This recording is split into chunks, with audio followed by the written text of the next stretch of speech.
கர்த்தரும் இரட்சகருமாகிய இயேசு கிறிஸ்துவின் நாமத்தினாலே அன்பின் வாழ்த்துக்கள். கர்த்தரையே நம்பி ஜீவிப்போம். மேலை நாடுகளில் அதிவேகமாக கார்களை ஓட்டிச் செல்லக்கூடிய பெருவழிச்சாலைகள் உண்டு. வாகனம் பழுதாகிவிட்டால் ரோடை அடைத்துக் கொண்டிராமல் ரோட்டில் பழுது செய்யும் பகுதியில் வாகனத்தை நிறுத்தி பழுது செய்து கொள்ள வேண்டும். இவ்விதமாக சாலையில் சென்று கொண்டிருந்த கார் ஒன்று இயந்திர கோளாறினால் நின்றுவிட்டது. ஓட்டுநர் காரை சரி செய்ய பல முயற்சிகளை எடுத்துக் கொண்டிருந்தார். சற்று நேரத்தில் அந்த வழியே வந்த வயது முதிர்ந்த ஒருவர் தன் காரை நிறுத்தி ஏதாவது பிரச்சனையா என்று கேட்டார்.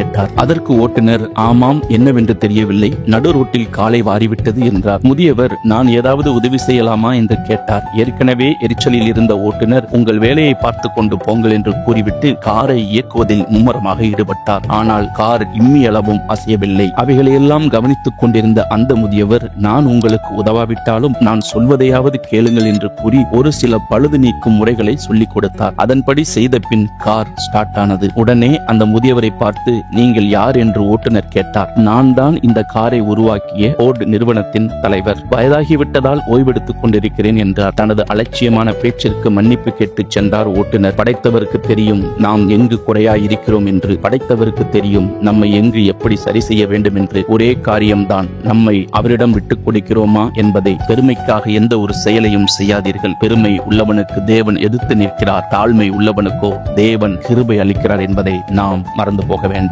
நம்முடைய சுயத்தை ஒவ்வொரு நாளும் சோதித்து பார்க்கவே தேவனுடைய பாதத்தில் சென்றடைய வேண்டும். பரிசுத்த தேவனிடத்தில் நம்மை நாமே ஒப்புக் கொடுப்போம். அவர் நம்மை பழுது நீக்கி பரிசுத்தமாய் மாற்றுவார். கர்த்தர் தாமே உங்களை ஆசீர்வதிப்பாராக. கர்த்தர் நாமம் மகிமைப்படுவதாக. ஆமேன்.